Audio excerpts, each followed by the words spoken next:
This is High Tech High Unboxed. I'm Alec Patton, and this episode is a live recording of a Deeper Learning Den Talk hosted by Michelle Pleasure with guests Suzie Boss and Ken K.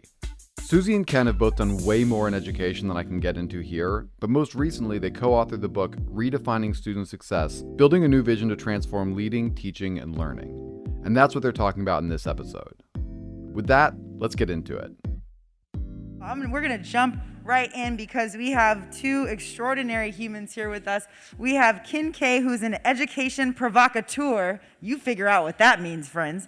And he has worked almost 2 decades as an education provocateur, promoting a new model of K-12 education for the 21st century. So you're going to get to hear more about that. And we have the incredible Suzie Boss. She's an author, consultant, a coach. She helped me with the writing piece that I had a few years back. Just an incredible human. And they co-wrote a book called Redefining Student Success, Building a New Vision to Transform Leading, Teaching, and Learning.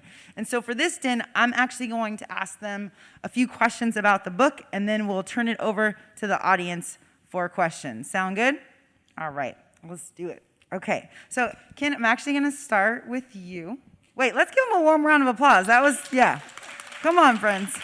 I know, it's still morning. Some of y'all were partying last night. I've almost lost my voice. I totally get it.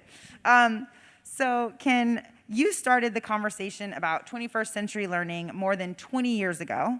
What motivated you to want to write this book now, in this moment?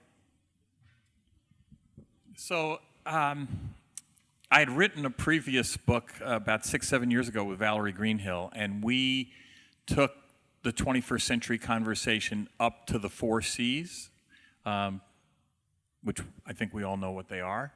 And the 4 C's ended up not really being enough.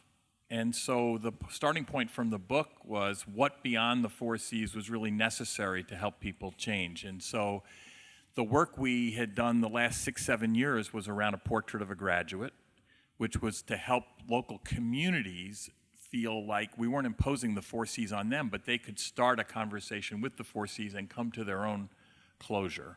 And so the portrait of a graduate, it seemed to me, needed to be captured, and it's the starting point for the book.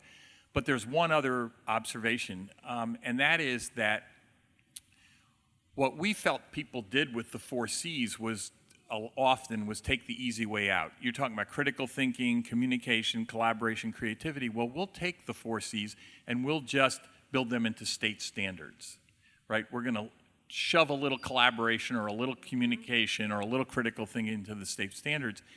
It doesn't give you the mental image of a fundamentally changed system. And so what Suzie and I have been able to do is say, and it's sort of internally inconsistent, which is, with your community, you've got to come up with a portrait of a graduate that are the competencies that you really value for your students. But in order to explain the real vitality of that, we chose 3 competencies in the book: self-direction, creative problem solving, and civic engagement, that I think, better than the 4 C's, create a mental image that people have in their mind of what is the future of education. It's that every kid is going to be a creative problem solver, a self-directed creative problem solver, and a civically engaged person. And then we decided to go around the country. We did 250 interviews to tell the story of what a self-directed problem solver, what the best districts, the best schools in the country currently are doing to model self-directed creative problem solving and civic engagement. And that's a mental image that if people have that in their head, they actually know where they want their system to head. So that was the reason for the book. That's so true. And in the book, if y'all haven't had a chance to read it, it will be on sale right after this din. What I love about it is that there are so many concrete examples from all of these people that you interviewed and you observed the work that they were doing that people can actually go do in their own context. All right, Suzie, we're coming to you, sis. Okay, so as a longtime PBL advocate, you've kept your focus close to the classroom. Why did you want to join Ken in a project about leadership? Right, good question. So Ken approached me. This book was his idea. I've written other books, but he approached me about this one, and we've known each other for a number of years. He wrote a foreword for me on a previous book, And, Ken is a leadership guy. He's been working with school leaders and state superintendents of education. And I've been working with teachers primarily. And so I thought, gosh, I don't know if I'm the right match for a book on leadership. But then I thought about all the teachers I've worked with in multiple different contexts and countries. And over and over again, I've seen a group of really fired up teachers get off to a great start around project-based learning or some other methodology that really has potential to transform everything for their students. And if there's a change at the top, and if the new leadership doesn't get what they're up to, or if there's pushback from parents because they don't know, ooh, what are you doing with my kids? Why are my kids doing this? It can just crumble. And the best intentions and the best hard work can just become, oh yeah, we tried that. That was a pilot that didn't work. And so I thought, and the other thing I will say that as a writer, I like to go into a book project with questions. Some people will write about things that they know really well, and I respect that. But for me, a really good book project is a chance to investigate and interrogate some questions. And, I think there were some good questions here for us to explore together. And so I said yes, and then I will just... Thank God. Had a great collaboration, but I will just add one footnote. I said yes in maybe late 2019. We were going to get this kicked off. Ken was transitioning, and I was wrapping some things up. We thought, we'll get started in early 2020. Anybody know what happened in early 2020, right? So all the field work we were going to do turned into 200 and some Zoom conversations. So this conference, first time Ken and I have seen each other since 2019 in person. Wow. So it's been a wild ride. We've written the whole book on Zoom. On Zoom. Well, we're happy that we could reunite the two of you here on our Den stage. So can you tell us, while you were writing the book, other than the unexpected thing that you just shared, that it ended up being all on Zoom, was there anything else that just, like you said, you go into things just trying to investigate and ask questions? Was there something surprising or unexpected that happened? Well, actually, we obviously plotted some of the parts of the book ahead of time that we wanted to write about. But one part of the book that we didn't, that just came up through the interviews, was this notion of a green light culture. That was not a term that we came up with, it was a term our interviewees came up with. So it happened something like this. There was an incredible example of a project-based learning in Colorado where this sixth grade teacher was asked by one of her students what they were going to do about a lake that was dying in their community. And she rallied all the other science teachers in the sixth grade, and they took 225 students down to the lake. They teamed with the city to do the testing around the lake, come up with the answers as what happened to the lake, and then solutions to it, working with the city council. And we asked her, how do you know that you could do this? And she said, my principal had given us the green light for work like this.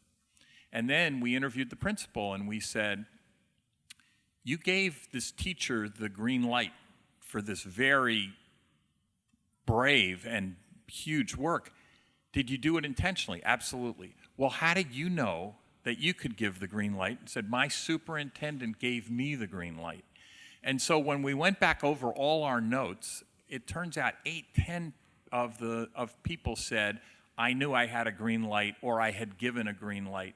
And so this notion of, do you as a teacher have a green light to an experiment and innovate?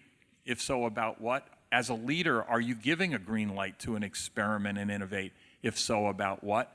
That was a surprise to us. That sort of grew up out of the book that we really didn't have any notion of before we started. And I think our hope and some of the examples we heard as the book came together, the goal, of course, is for students to feel like they've got that green light. With this Colorado example was a perfect example of a student who couldn't walk his dog where he liked to walk his dog because the lake was all blocked off, and instead of just being sad about it or upset, he went to his teacher and said, hey, what's going on here, and can we do something about it? So we want students to have that agency. We have lots of different words for that, but I think green light is a pretty good one for students to feel like they've got the go sign to ask interesting questions, and that learning is going to be connected to that. It's going to emerge from that.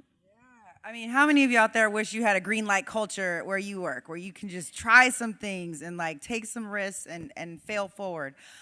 Thank you for that. So green light culture is a good takeaway. Now, you mentioned field trips in the book. Can you tell us about a memorable field trip that you took? Oh gosh, so field trips are what we call the concrete examples of the creative problem solving, engaged students, engaged citizens that we hope to see everywhere for every student, not just for some kids, not just in some places, but we want all students to experience this. And so we have, 20-something, I don't remember counting them, but a couple dozen of these really concrete examples. And one of them that stood out for me, particularly as we've watched critical race theory become a big political, hotbed, and the goal of teaching about citizenship somehow becoming a loaded conversation for, I have a lot of social studies teacher friends who are really struggling right now with how do I teach the way that I really want to teach. So I thought one example in Nyack, New York, this was a district that as a whole district had developed a portrait of a graduate. So they had the kind of typical 4 C's, but also compassion and citizenship as part of their vision of what they want every student in the district to be able to demonstrate, to be able to live those values by the time they complete their education. So a middle school teacher knew that this was the big vision, and he did that great backwards design move of thinking, well, how do we get our students ready by middle school to, what's the kind of developmentally appropriate thing for them to be able to do by 8th grade? And he started an 8th grade capstone project around citizenship, where the goal was not to learn about citizenship in the abstract, but to really study a problem that you care about, that you can get your hands around locally. It may connect to something regional, national, global, but you want to be able to engage locally with this issue and come up with an action plan. So he came up with this idea for the 8th grade capstone, and he got a lot of teachers saying, oh, I don't know, full plate, full curriculum, got our unit plans, I don't know where this is going to fit in. So the prototype year was around kids who wanted to do it. We're going to create time and space for you to do this, and some mentoring from teachers who are willing to help you in this work. It wasn't mandatory the first time, but the principal was really wise in doing a share your learning event, to borrow a phrase from here, and had an exhibition for students to show the other kids, the younger kids in their school, what they had done in their capstone projects. So typical exhibition style set up in the auditorium, and the principal asked to have all the exhibits left up because after school, he walked the entire 8th grade faculty through those exhibits and said, what do you notice? What's the evidence of learning that you see here? And so guess what's happening? The math teacher is saying, oh my gosh, they're doing data analytics for this project about, racial profiling in the police system. And, someone else is noticing the science content over here and social studies. So the teachers get really excited and embrace this and say, we've got to, this has got to become part of the core. We're going to do this in every class. We wanted some time over the summer to spend on professional development. How do we scaffold this? How do we support students so it reaches every student? And now, so that one for me just really resonated. Yeah, Ken, I do want to get your answer, but this is such a great example, and we've seen that happen. With Mari and I work with some schools around here where you don't need the whole school to want to do something like a project-based learning exhibition. We worked with one school, and there was just one teacher. And when that teacher had that exhibition, did the same thing, invited the rest of the teachers to come and see that. They see how engaged the students are.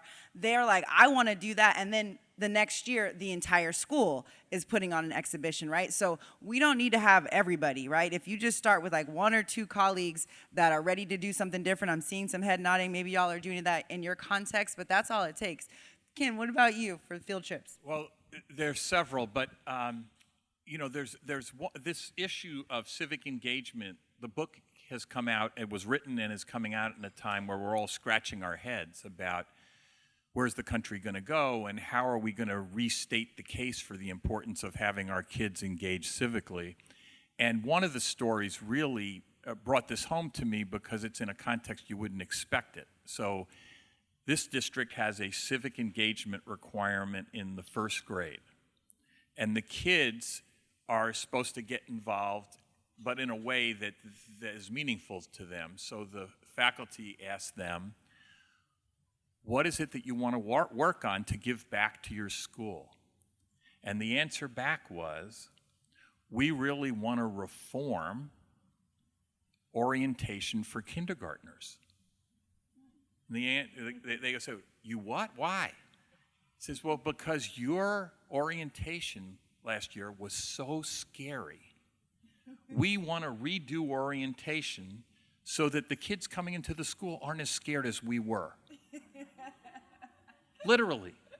And so the kids actually wrote an orientation book for kids and taught the orientation session from the premise of, this isn't as scary as the adults would have you believe, and we can explain to you why you shouldn't be so scared coming into this school. So it's awesome from so many perspectives, from a self-direction perspective, but it is an example of civic engagement. What can I do to give back to my community? And I think we have such a polarized sense of civic engagement in the country right now that to go back, particularly in the early years, and explain to people what does giving back to your community look like?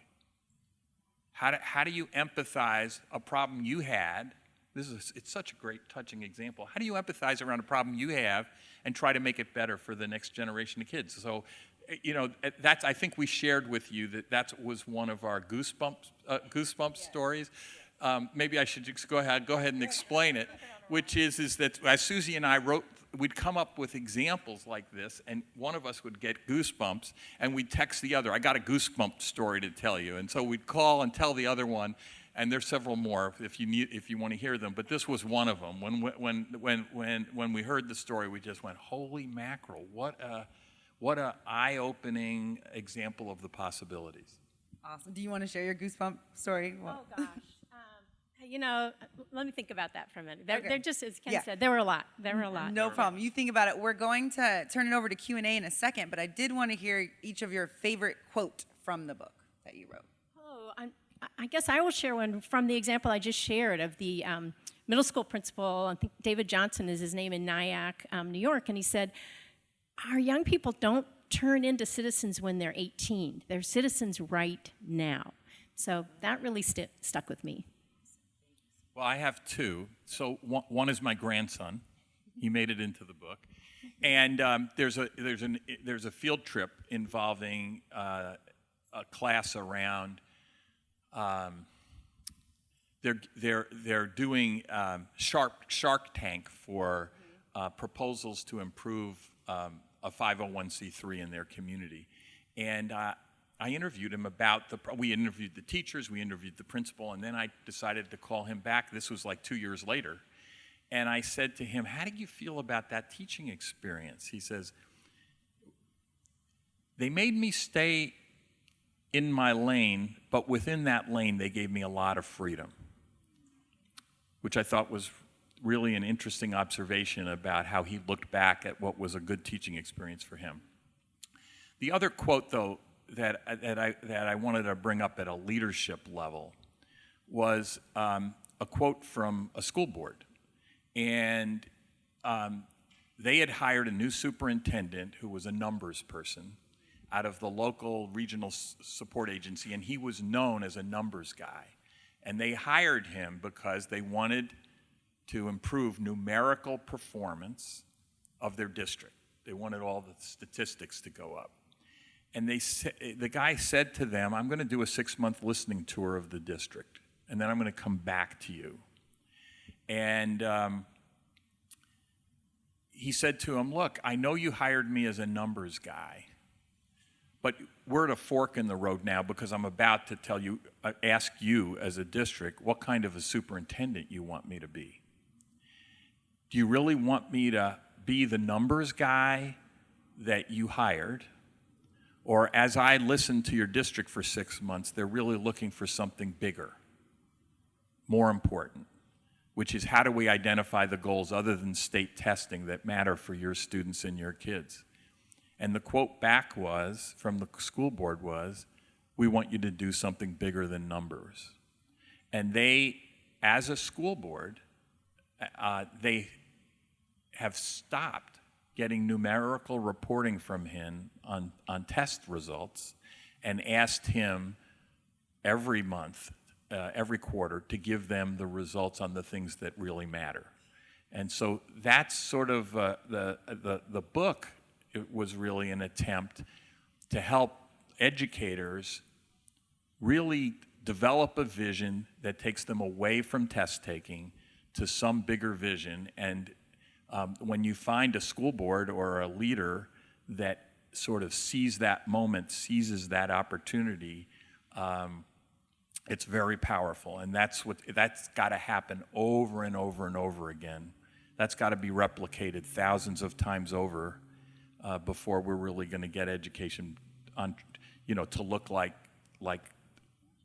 high tech high. And just to follow on that, maybe one of my goosebump moments was talking with one of these bold leaders who had a revelation. I won't go into the whole backstory, but he had a revelation that all the wonderful work his district had been doing to knock out great test scores after great test score report cards wasn't really adding up to a whole lot. He had a student really challenge him about, what's the point of all this?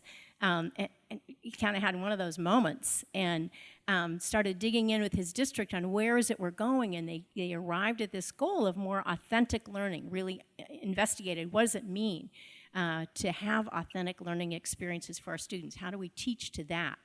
And he went to it's not a huge district, but big enough. He went to every single teacher and said, look, I'm going to double professional development time because there's a lot we've got to learn together to figure this out.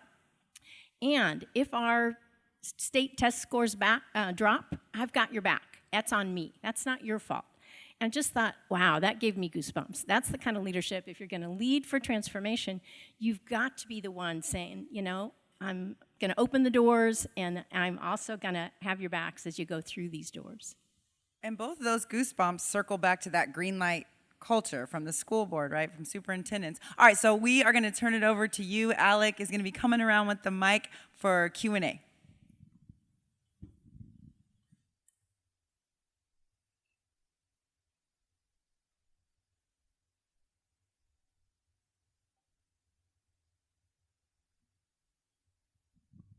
Thank you so much for all of your words of wisdom.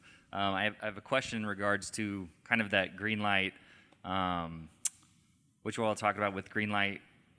What advice do you have for teachers, instructional leaders, instructional coaches to kind of assist with if that green light is not necessarily there, or I don't know if I'm wording that correctly.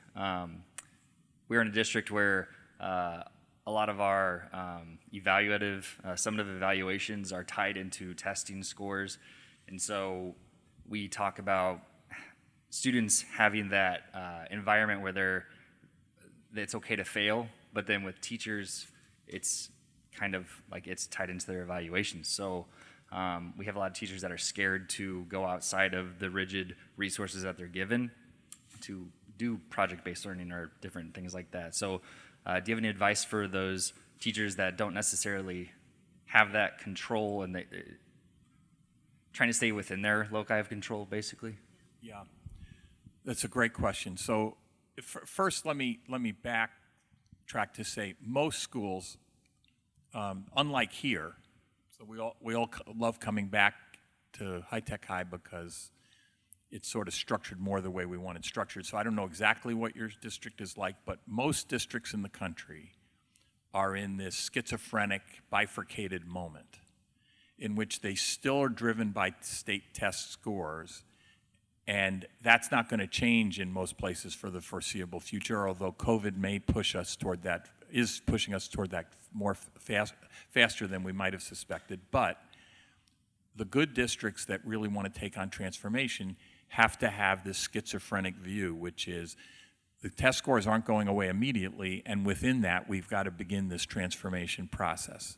So we are actually going to value things like creative problem solving and self-direction and collaboration, even though that's not on the state test.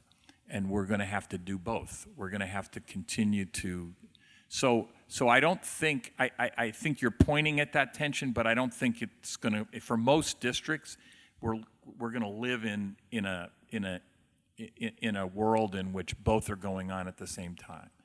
The great districts in this country are taking on transformation and change, even though they still are in a state system that requires tests, and school boards, more and more, are being open to this other set of criteria in addition to the testing. So I needed to say that up front, because I think the premise that state testing is going away or that you can ignore it is sort of a false premise for the moment.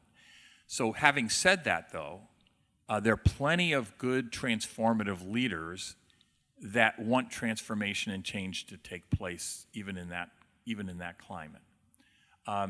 So the question, I think, I'll try to work it both ways. The question for teachers to ask is, and we'll talk about this for ease of sake purposes. Let's talk about project-based learning, because it's the easiest, most tangible tactic that we all want, is, are we really free to engage in project-based learning, and does our principal have our back? Does our superintendent have our back? When we leave a conference like this and we see what we see, are we going to have the kind of support? So I do think it's fair within your department, within your school, to ask the question, and it's a perfect question to ask when you get back, do we have a culture that will support project-based learning here? And are we going at this on our own as individual teachers, or are we going to get the support of our department and the support of our principal for nurturing a climate of project-based learning? And I think over the last 2 years, the climate's changing, continuing to change, to be more supportive of it, but I think it's a reasonable question for you to bring up. And I've done some facilitating of this question since the book came out, with groups of teachers and their principal and their superintendent at the table together. And they're having very candid conversations about, do we have a green light culture to experiment and innovate? And if so, around what? And then the question is, do the teachers feel, do the principal and the superintendent feel they're giving the green light? Do the teachers feel they're hearing it or receiving the green light? And I think that conversation, do we have the green light to experiment around PBL or something else, is a really good conversation for you to have, to sort of say, I'm coming back wanting to do PBL, but I also want to know that you have my back when I do it. Yeah, I think I feel your pain, and I have been in that conversation with many schools I've worked with, and the kind of it's this Hobson's choice. We want to do this, but we're going to be held accountable to that. And so, can you carve out spaces as an interim step? Can we, allow for a month of PBL per semester, or at least one really intense interdisciplinary project experience, in addition to more traditional teaching the rest of the time? Not many schools are set up for wall-to-wall project-based learning like you see here. So I think a lot of schools are having to create these both and systems, where you're doing some things in a more traditional way, but where the project opportunities then become those chances to really go deep. There's content we really want to go deep in. We're going to have to do the coverage thing, and we'll just do that because that's where we're at and it's expected. That's the system we're living in right now. But we really want to go deep in particular areas. And this project we have in mind for this semester, next semester, that's the chance where we're going to go toward transfer application and really take it deep. And, we know that those experiences are the ones that students are going to remember, not just for the test, but beyond. They're going to be able to use that in new situations and in, new circumstances. So it's tough. And I think another thing I would encourage your school leadership to do is read our book together as a book study and talk about it. It gives them lots of examples of how have other districts gone about this. There are plenty of other books for that conversation too, but at least get them talking about it and understanding the difficulty it puts teachers in of wanting to do two things at the same time. That's just a lot of pressure on top of everything else that teachers are feeling right now. So I'm got my fingers crossed for you that things move forward.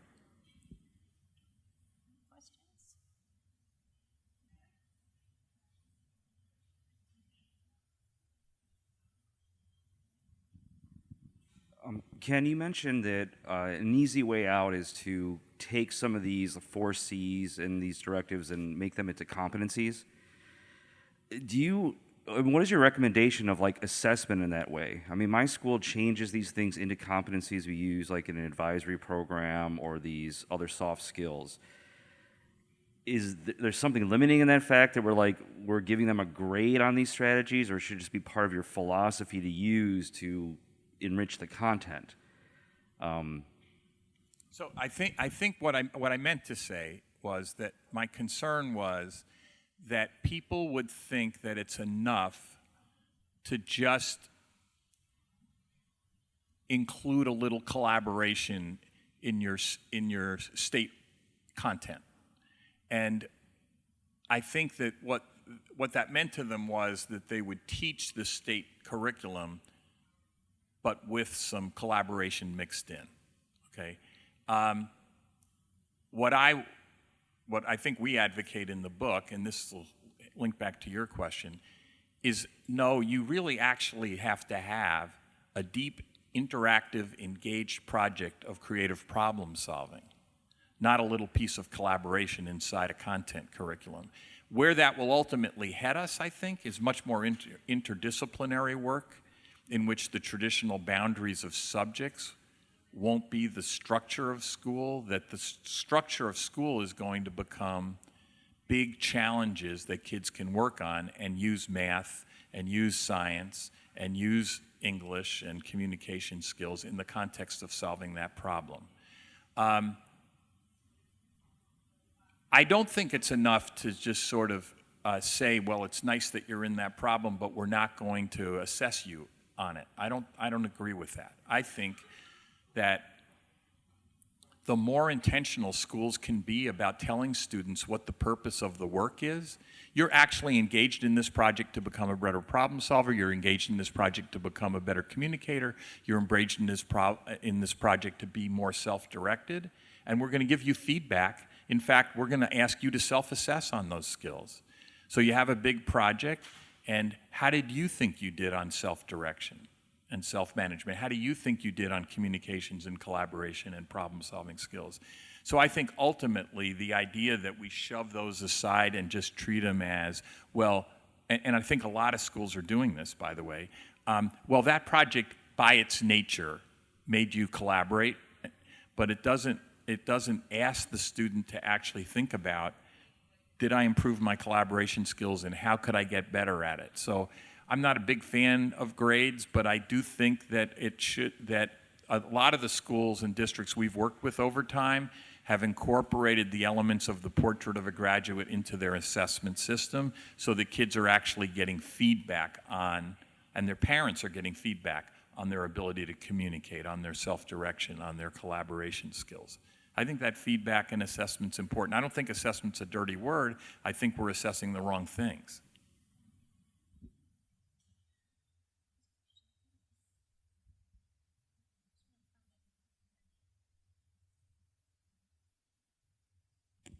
Thank you. So I'm very curious about this notion of showing versus telling. I think design challenges have been a really good example of creating visibility as to how these skills help problem solving. And I just wanted to get a sense of other opportunities to show folks how the different inputs that schools organize around result in different students' ability to solve problems in groups. Yeah, we saw one really nice example of a school that has really embraced invention as something they want students to understand as a process that they can learn, and then it creates really tangible outputs, as you said. So the input is a whole strategy around teaching the process of innovation, invention, and then the outputs are things that kids are getting patented in some cases. There was one example in the book of students who were motivated to come up with something in response to a drunk driving incident in their community that led to the death of one of their classmates. And so they went through the whole invention and design process and came up with a bracelet. It's like a blood alcohol content, in which they got patented, but the teacher who went through that process with them was so, and it was a process from Lemelson, MIT, that she learned from, she got coached on. Now she has brought that, everything she's learned to the entire school. So it's not just now one group of kids who went through this wonderful experience, like you sometimes see with design challenges. Oh, we had a team of kids who learned all about design thinking because they did this challenge. No, now they've got everybody in the school learning what it means to be an inventor. If you want to learn more about this, you can go deeper, but at least everybody's getting a taste of that and learning that there is a process. It's not some miracle that happens because a light bulb goes on like in a cartoon strip, but you actually go through a process of figuring out what the problem is and how to solve it. So I think there are lots of examples like that where a really powerful idea can spread. As you said, as kind of an input. We saw similar things around how geography is being taught, with some great resources from National Geography's education outreach around geoliteracy and mapping people and places together and understanding problems that way in terms of how. But I think the book is also full of resources like this. Like if you get excited thinking about every kid in your school being an inventor or understanding place-based education, we point you to some resources that are for teachers to get into the weeds with some of these strategies, because I think we need lots of those. There's not one other message we have is there's just not one formula, no one size fits all, but there are some really promising practices out there and great accessible resources that we just want people to be aware of. One of the continuums, I think, in the book is, are we asking kids to solve problems that we're interested in, or are we asking kids to solve problems that they're interested in? And I think you'll find both of those around. The goosebump moments are the moments in which the kids get to decide what the problem is. And the nuance, going back to my earlier example, no teacher ever would have proposed a reformation of orientation for kindergarten kids. There wasn't one adult in that school that would have recommended that as a civic engagement process. And it turns out, the kids had a powerful observation. So our ability to, I don't know how our time is going, but I'll tell another goosebump story. This was a classroom, and I got to interview the kids at the end of the day. These were middle school kids, and the teacher was teaching at the beginning of the semester, Alexandria, Virginia, and was annoyed that these kids were singing a song about mushrooms in the back of the room, and she thought they were off task. And she called them on it 2 or 3 times, and then finally one of her favorite students walked up to her and said, "Those kids are actually serenading mushrooms in the back of the classroom, and you ought to go back there and see what's going on." And there were mushrooms and molds at the whole back end of the classroom. And the teacher all of a sudden realized that she and several of the kids in the class had been sick the last 2 weeks and thought that was the problem. And so as a result, about 12 of those kids decided that was going to become their science project for the semester. This started in September. And they presented at the science fair in December. And they did a presentation. They had gone to every classroom in the school and did a presentation on the level of mold and mushroom in the entire school. There was a school board member who was there and saw it and asked what she could do to help. There was a city council member there who asked what he could do to help. Long story short is that 18 months later, after the art fair, they passed the first statute in the state of Virginia, basically creating a process whereby the existence of mold and mushrooms needs now to be publicly reported, and, with the school developing a remediation plan in response to it. And you interview those kids today, they still are active, and they're not, I guess they're now in the beginning of high school. their lives have been transformed by that experience, that they took this little example in the back of the classroom and turned it into a state statute and got it passed. So those I would just say that the experience of the book is the closer you can be to something that really is important to them as opposed to important to us, it transforms your ability to turn it into a meaningful learning experience for them. There was one more question, Jacqueline, up in front. Hi, I just want to say that I'm a really proud Green Light Director of Learning in a district in Vermont, a large district for Vermont, small for many other places. And as I'm listening to you talk, I'm thinking about my role in ensuring that cultural and technical components of our system don't get in the way of innovation and awesome things happening. And we've redesigned a couple of courses and implemented some PBL in our high school, which is a traditional high school, I would say. And one of the things, an area that we found great success is when we talked about data with our board.